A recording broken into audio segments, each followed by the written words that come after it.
Assalamualaikum warahmatullahi wabarakatuh. Waalaikumsalam warahmatullahi wabarakatuh. Iya. Halo anak-anakku, kelas 10 Akuntansi dan Keuangan Lembaga. Apa kabarnya kalian? Alhamdulillah. Iya.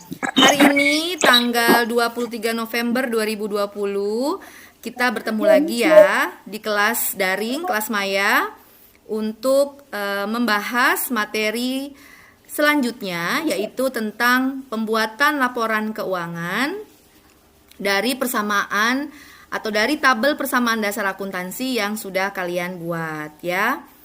Nah, di masa pandemi ini tidak lupa Ibu selalu mengingatkan kepada kalian untuk selalu menjaga protokol kesehatan ya. Ya, apa aja itu protokol kesehatannya? Cuci tangan 3M. Pakai masker. Iya. Cuci tangan sesering mungkin, kemudian selalu menjaga jarak. Oke. Nah, anak-anakku, sebelum kita memulai pelajaran, ada baiknya kita berdoa terlebih dahulu agar kita semuanya diberikan pemahaman. Untuk berdoa seperti biasa, Ananda Diara silakan memimpin doa. Silakan, Nak. Mari teman-teman mulai dari kita pada hari ini. Alangkah baiknya kita berdoa. Berdoa mulai.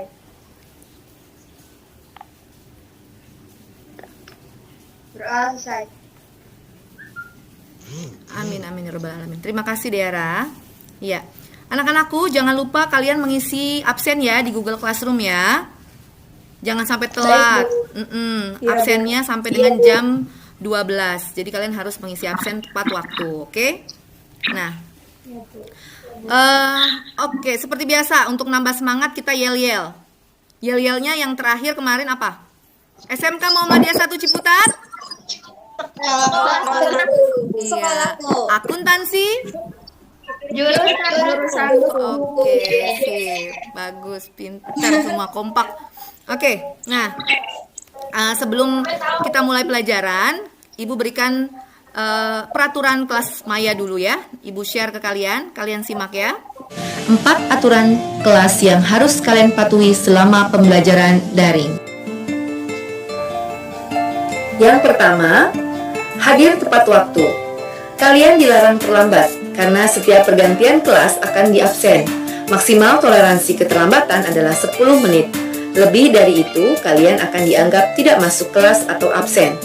Jadi, pastikan kalian mempersiapkan diri kalian dengan cara pastikan baterai HP kalian penuh dan paket data internet kalian tersedia. Aturan kedua adalah belajar dengan serius dan penuh tanggung jawab. Belajarlah dengan serius karena belajar daring online ataupun di kelas secara offline adalah kegiatan yang sama. Jadi kalian harus tetap serius dalam belajar walaupun pembelajaran dilakukan secara jarak jauh. Yang ketiga adalah mengerjakan tugas. Kerjakanlah tugas yang diberikan Bapak dan Ibu guru dengan penuh tanggung jawab dan hati yang ikhlas. Dan jangan lupa untuk mengumpulkan tugas sesuai dengan waktu yang ditentukan. Hal ini tentunya akan sangat mengaruhi hasil belajar kalian di semester ini. Aturan yang terakhir adalah aktif dan tanggap. Jadilah murid yang aktif dan tanggap dalam memberikan respon di Google Classroom ataupun grup WA yang sudah kita buat.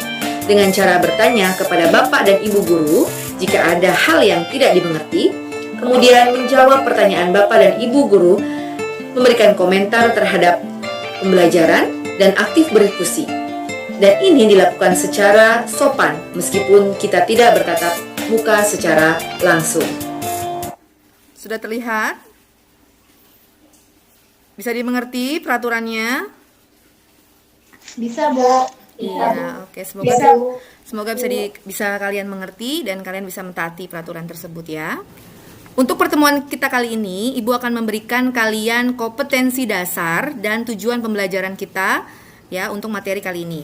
Kompetensi dasarnya adalah untuk aspek pengetahuan yaitu 3.6, menerapkan persamaan dasar akuntansi. Kemudian untuk aspek keterampilannya yaitu 4.6, yaitu membuat persamaan dasar akuntansi. Dan materi kita kali ini adalah menyusun laporan keuangan sederhana dari tabel persamaan dasar akuntansi. Nah, tujuan pembelajaran kita yaitu melalui penjelasan yang diberikan oleh guru melalui video pembelajaran yang sudah dibagikan, peserta didik diharapkan mampu untuk menganalisa persamaan dasar akuntansi, kemudian membuat persamaan dasar akuntansi, kemudian mampu menyusun laporan keuangan dengan cermat dan teliti, penuh tanggung jawab, disiplin, jujur, dan mampu berkomunikasi dan bekerja sama dengan baik. Seperti itu. Oke, sekarang Ibu mau review pembelajaran sebelumnya, ya. Review pembelajaran sebelumnya. Siapa yang masih ingat kita pertemuan yang lalu itu kita belajar apa? Siapa yang mau jawab? Tabel persamaan dasar akuntansi, Bu. Iya, betul. Kita belajar tentang tabel persamaan dasar akuntansi. Nah, sebenarnya apa sih tabel persamaan dasar akuntansi itu? Tabel yang dibuat untuk mencatat transaksi-transaksi yang terjadi di perusahaan, Bu. Iya, tabel persamaan dasar akuntansi itu tabel yang dibuat untuk mencatat transaksi-transaksi yang ada di perusahaan. Betul sekali, good job. Nah, terus fungsinya kita bikin tabel itu apa? Coba yang lain, siapa yang mau jawab? Saya, Bu. Iya. Siapa nih, Nadia? Agar kita tahu posisi keuangan kita, Bu. Kita juga tahu kita punya harta berapa, utang berapa, dan berapa modal kita. Iya, betul. Kenapa seperti itu? Karena pada kolom tabel persamaan dasar akuntansi sudah terdapat tuh di situ, sudah di kelompok-kelompokkan ya. Ada kelompok harta yang terdiri dari kas, kemudian ada piutang, ada perlengkapan, ada peralatan, dan kemudian di kolom selanjutnya ada kolom utang dan ada kolom modal atau ekuitas. Betul sekali. Oke. Sekarang untuk masuk ke materi, terlebih dahulu Ibu akan memberikan kalian tayangan tentang laporan keuangan atau macam-macam laporan keuangan melalui tayangan video komik digital berikut ini. Kalian simak ya. Make a cup of coffee for your head. It'll get you up and going out of bed. And I don't stay awake for too long. Don't go to bed. I'll make a cup of coffee for your head. It'll get you up and going out of bed. And I don't stay awake for too long. Don't go to bed. I'll make a cup of coffee for your head. It'll get you up.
Dari tayangan video komik digital tadi, keterangan apa yang bisa kalian ambil dari situ?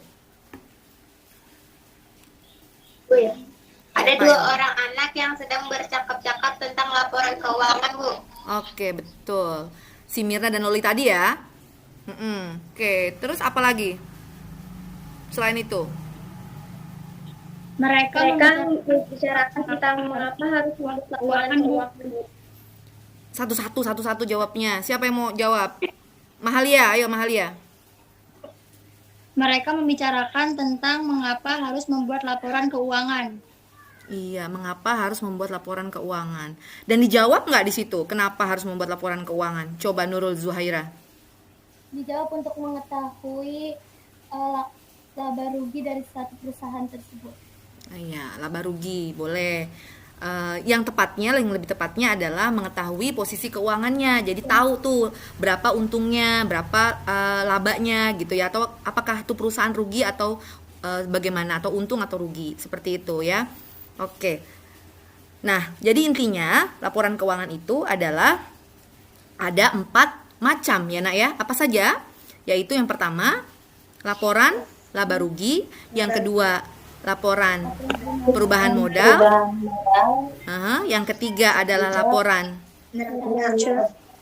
neraca, yang terakhir atau keempat adalah laporan arus kas. Iya. Nah, kalian kan sudah belajar tentang tabel persamaan dasar akuntansi. Nah, sebenarnya di tabel persamaan dasar akuntansi itu, atau dari tabel yang kalian buat kemarin, itu sudah juga merupakan laporan keuangan. Betul tidak? Betul. Bu. Betul. Kenapa, Nabila Gustiani? Septi mungkin? Karena di dalam tabelnya itu udah ada modal, perhitungan modal, hutang, sama hartanya, Bu. Iya. Yang mirip-mirip dengan tabel persamaan dasar itu akun-akunnya yang ada di laporan apa? Di laporan keuangan apa? Neraca, Bu. Iya. Di dalam laporan neraca itu ada unsur-unsur yang terkandung dalam tabel persamaan dasar akuntansi juga, yaitu harta, kemudian ada utang, dan juga ada modal. Oke. Nah, sekarang Ibu mau menjelaskan kepada kalian bagaimana caranya nih memasukkan atau membuat laporan keuangan dari tabel persamaan dasar akuntansi yang sudah kita buat. Contohnya adalah dari PTA yang waktu itu awal pertemuan keberapa tuh? Kedua kalau nggak salah ya. Yang PTA, Tuan Adi. Sebentar ya. Ada persamaan dasar akuntansi PTA, ada tabelnya. Di sini kita lihat kasnya sebesar 49 juta. Kemudian ini dalam ribuan rupiah ya, ingat. Kemudian piutangnya berapa? 2 juta, peralatannya 24 juta, ada kendaraan 450 juta. Kemudian di sisi sebelah kanan itu ada utang ke toko komputer, habis utangnya karena ada pembayaran. Kemudian hutang ke dealer masih ada 300 juta. Modalnya ini ada 225 juta. Kemudian kalian jumlahkan kas, piutang, peralatan dan kendaraan, total hartanya adalah 525 juta. Kemudian kewajibannya ditambah dengan modal, kalian jumlahkan ada 525 juta. Nah, ini sudah balance. Nah, bagaimana cara memasukkan ke laporan keuangannya? Yang pertama, laporan keuangan yang kita buat adalah laporan laba rugi. Laba rugi itu apa laporan laba rugi? Laporan laba rugi itu adalah laporan yang dibuat untuk menghitung laba atau rugi suatu perusahaan pada periode tertentu, ya. Nah, di dalam laporan laba rugi memuat unsur-unsur atau akun-akun yang terdiri dari pendapatan dan biaya-biaya atau beban. Ya, perhatikan ini. Di sini perhitungan laba rugi ada pendapatan dan juga ada beban.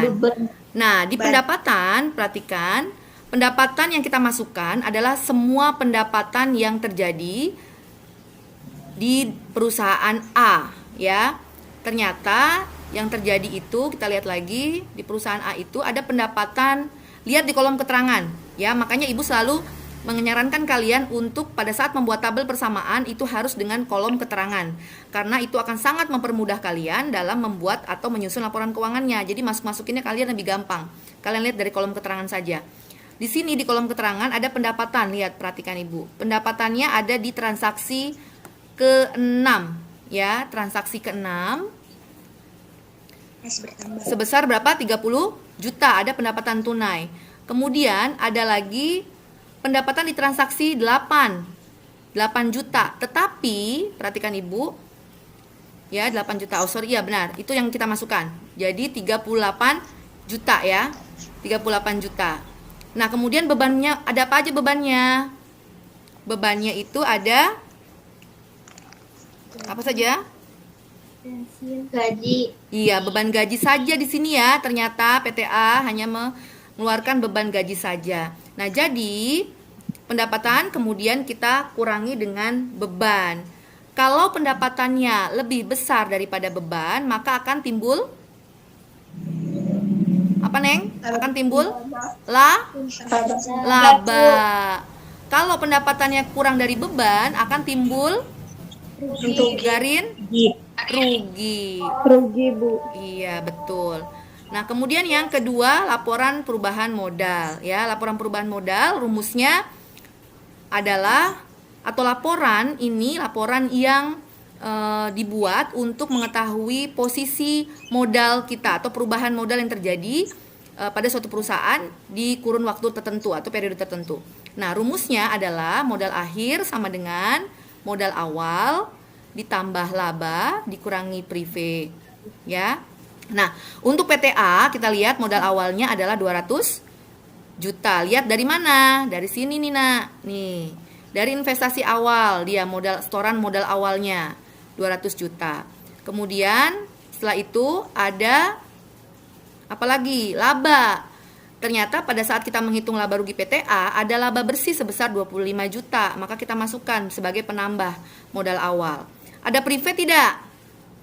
Oh, nggak ada, Bu, nggak ada prive. Berarti langsung saja untuk mencari modal akhirnya, modal awal 200 juta ditambah laba 25 juta menjadi 225 juta gitu ya. Kemudian rumus yang laporan keuangan yang ketiga adalah neraca. Neraca rumusnya kalian sudah pasti paham ya. Apa itu? Harta sama dengan Utang plus modal. utang tambah modal Ditambah pendapatan Iya. dikurang beban. Nah, ini kalau misalnya ada pendapatan atau ada beban gitu seperti itu. Nah, lihat lagi. Nah, di sini di kolom neraca ini di sebelah kolom sebelah kiri ada aktiva dan di sebelah kanannya ada kewajiban dan modal. Kasnya kita lihat, kita ambil dari masing-masing akun yang ada di tabel persamaan. Nah, di tabel persamaan kasnya, kemudian piutang, peralatan, kendaraan masuk ke harta atau ke aktiva. Jadi kita masukkan satu-satu, Nak. Nih, kasnya berapa? 49 juta, ada piutang 2 juta, peralatan 24 juta dan kendaraan 450 juta, ya. Jadi kita masukkan, kemudian kita jumlahkan, totalnya adalah 525 juta. Nah, kemudian kewajibannya ada utang usaha, utang yang ke dealer tadi tuh ya. Utang dari dealer tadi 300 juta, kemudian ada modalnya, modal Tuan Adi, modal pemilik 225 juta. Jadi di total kewajiban dan modal adalah 525 juta rupiah. Oke, balance ya. Oke, kalau sudah balance berarti benar. Nah, kemudian laporan yang terakhir adalah laporan arus kas ya. Laporan arus kas itu adalah laporan yang meringkas tentang penerimaan dan pengeluaran kas di sebuah perusahaan pada periode tertentu ya. Jadi kita lihat sumber penerimaan kas dan sumber pengeluaran kasnya dari mana saja, intinya seperti itu. Nah, untuk PTA sumber penerimaan kasnya itu adalah yang pertama dari penanaman modal awalnya Tuan Adi 200 juta. Kemudian dari pendapatan jasa Tuan Adi yaitu 36 juta. 36 juta dari mana? Dari 30 juta pendapatan jasanya tunai tadi ditambah lagi dengan 8 juta dikurangi berapa? Dikurangi 2 juta, jadi 36 juta gitu. Nah, Jadi totalnya sumber penerimaan kasnya adalah 236 juta. Untuk sumber pengeluaran kasnya ada apa saja? Ada gaji, kemudian ada pembelian kendaraan, ada pembelian peralatan, dan ada pembayaran hutang. Di total semuanya, totalnya adalah 187 juta dan saldo perkasnya adalah 49 juta. Nah, ingat ya, saldo di 31 Januari saldo kas ini harus sama dengan kas yang ada di laporan neraca.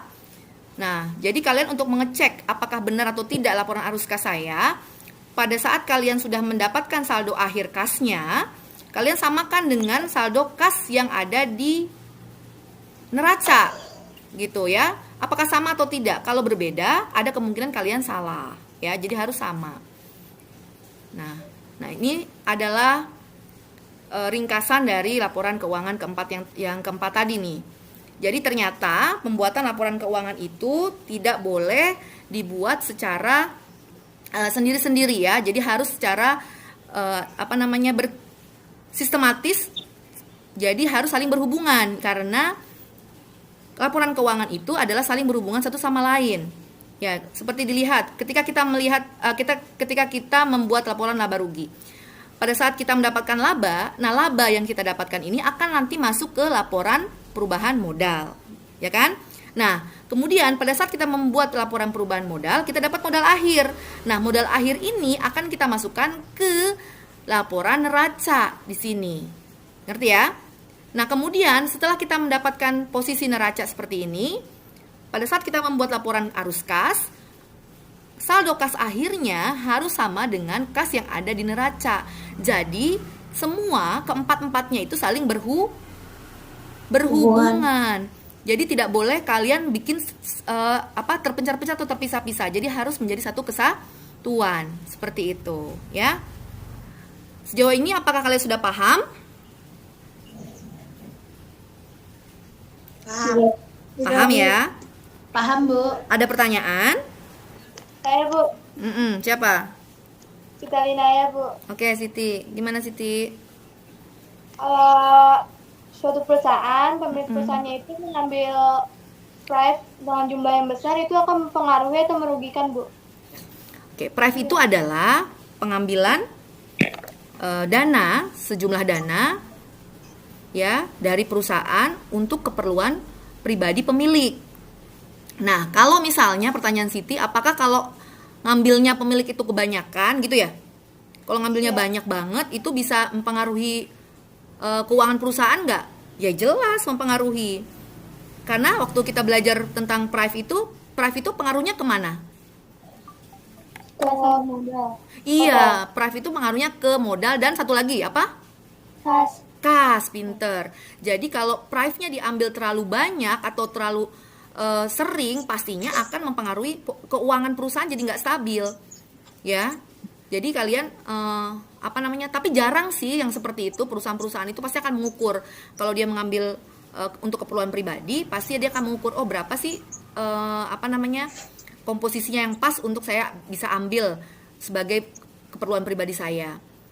Nah, tapi biasanya kalau misalkan perusahaan-perusahaan itu mau bangkrut atau mau kolaps, biasanya banyak tuh yang diambil oleh pemilik gitu loh.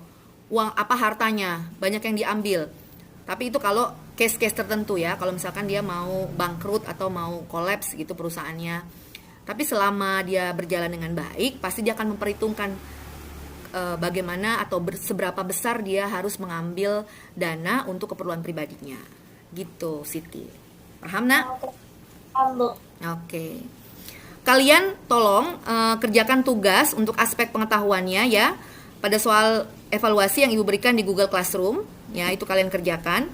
Kemudian untuk tugas keterampilannya, Ibu juga berikan LKPD, Ibu share di WhatsApp grup ya. Atau ada juga yang Ibu buatkan linknya di Google Classroom. Ya kan? Sebelum Ibu masuk ke soal. Jadi sebelum Ibu masuk ke soal, tolong kalian Ibu buat kelompok ya, buat kelompok dulu untuk berdiskusi. Kelompoknya sudah Ibu share ke WhatsApp grup. Oke. Berikut ini soalnya. Ini soalnya adalah CV Maju Jaya. Silakan lihat. Sudah ada tabel persamaan dasarnya. Sudah terlihat ada kas, ada piutang, ada perlengkapan kantor, ada peralatan kantor. Kemudian di kewajiban ada utang usaha, ekuitasnya ada modal Tuan Joko. Nah, total hartanya sudah ketahuan, ini sudah dihitung 9.500.000 dan kewajiban dan ekuitasnya 9.500.000 juga. Ini dalam ribuan rupiah ya. Nah, sekarang kalian Ibu kasih waktu 10 menit untuk mengerjakan. Kemudian nanti presentasi masing-masing kelompok, oke? Kelompok 1 tadi itu ada siapa ya? Sebentar. Kelompok 1, Hairunisa, Nadia, Septi, Dinda, dan Selvia. Silakan laporan laba ruginya. Saya, Bu. Iya.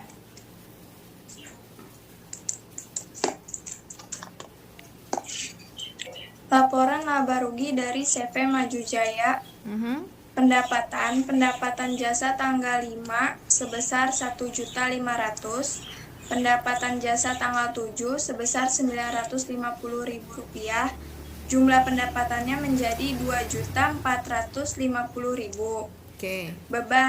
Beban sewa toko sebesar Rp600.000, beban gaji sebesar Rp650.000, beban iklan sebesar Rp250.000, jumlah bebannya menjadi Rp1.500.000. Oke. Laba bersih, pendapatan dikurangi beban, Rp3.250.000 dikurangi Rp1.500.000 sama dengan Rp950.000. Iya. Ini masih dalam ribuan rupiah ya. Iya, Seperti Bu. ini. Ini Ibu sudah tidak dalam ribuan rupiah, Ibu buatkan langsung aslinya. Jadi pendapatan jasa tanggal berapa aja? Tanggal 5 ya. Tanggal 7. Iya. Benar seperti ini? Ada laba Iya, bersih Bu. sejumlah 950. Iya, 950.000 ya. Karena pendapatan dikurangi beban. Pendapatannya lebih besar daripada bebannya. Oke. Betul ya kelompok lain? Betul nggak kelompok 1? Betul, Bu. Betul, oke. Sekarang kelompok 2. Ibu jangan kasih tahu dulu. Kelompok 2, Nabila, Deara, Nurmelita, Mahalia, dan Garin. Silakan, siapa mau mewakili?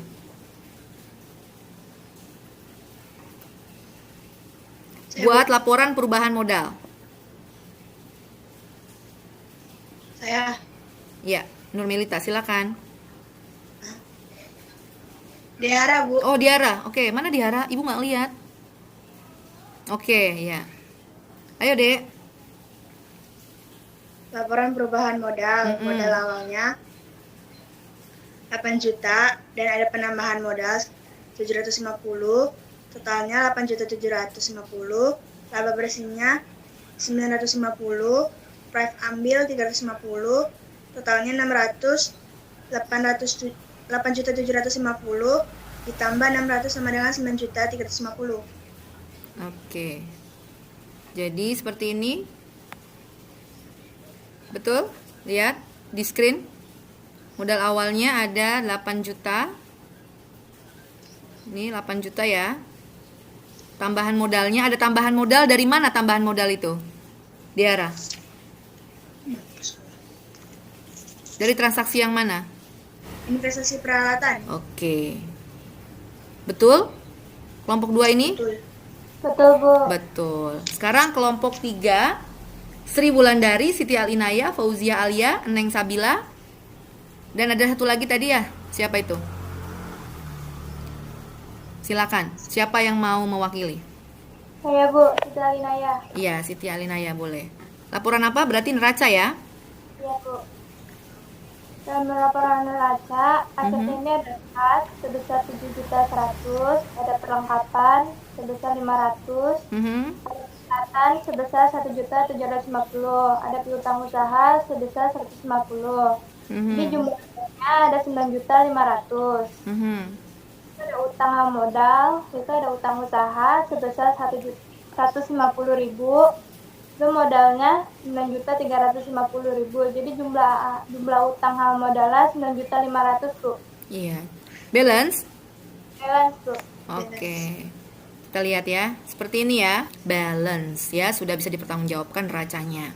Oke. Nah, yang terakhir adalah laporan arus kas.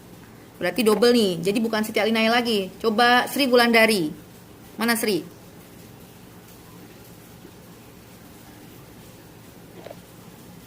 Belum nulis yang itunya, Bu. Kenapa? Iya, laporan arus kas, Sri. Coba laporan arus kas, Sri Wulandari, coba bagian penerimaan kasnya, ya. Apa saja? Itu di silent. Nah, ya. Saya aja deh, Bu, yang laporan arus kas, Bu. Katanya si Sri belum itunya. Sri belum? Kenapa belum? Nggak tahu, Bu. Tapi nanti kalau Bagian kaca, Bu. Hah? Kenapa, Nak? Nanti. Harus selesai neraca. Oh, gitu. Oke. Tapi nanti diperbaiki ya, Sri Wulandari ya. Berkasnya Siti apa aja? Berkasnya identifikasi modal awal, Mhm. pendapatan dasar sebesar 1.500.000, Mhm. piutang sebesar 800. Jadi jumlah sumber kas 1.300.000. Iya, oke. Kemudian sumber pengeluaran kasnya. Pengeluaran kasnya itu ada membeli perlengkapan sebesar 500, membayar beban sewa sebesar 600, lunasi utang sebesar 850.000, ada price sebesar 350, membayar gaji sebesar 650, membayar iklan sebesar 250.000. Jadi jumlah pengeluaran kasnya ada 3.200.000. Oke. Jadi totalnya saldo kasnya ada 7.100.000. Nah, sama nggak saldo kas akhir ini dengan yang ada di kas pada neraca? Sama, Bu. Nah, kalau sama berarti kalian sudah betul membuat laporan keuangannya. Ya, alhamdulillah. Berarti kalian sudah betul semuanya membuat laporan keuangannya. Ambil bukunya, pegang bukunya. Pegang bukunya seperti ini. Yo, pegang buku. Nih, ini buku Ibu nih. Ya. Angkat tinggi-tinggi. Ayo angkat tinggi-tinggi.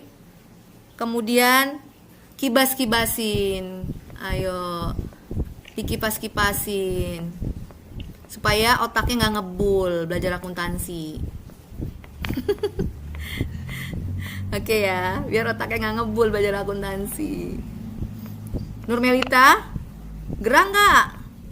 Ngebul tuh asapnya banyak tuh, asapnya banyak. Oke, ya. Oke, anak-anakku. Kemudian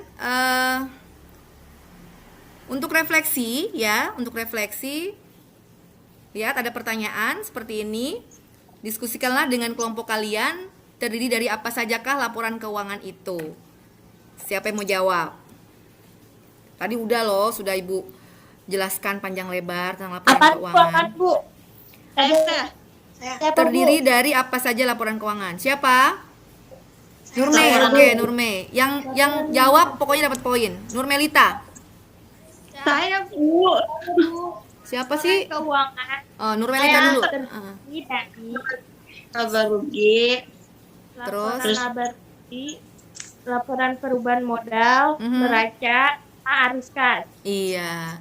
Nah, yang kedua, refleksi kedua atau pertanyaan kedua adalah antara laporan laba rugi dengan laporan perubahan modal, apakah kaitannya?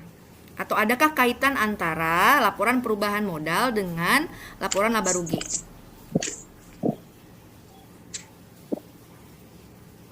Apa? Hairunisa? Oke. Karena di laporan perubahan modal ada juga tentang laba ruginya, Bu. Jadi setiap mau mencari perubahan modal harus ada laba ruginya.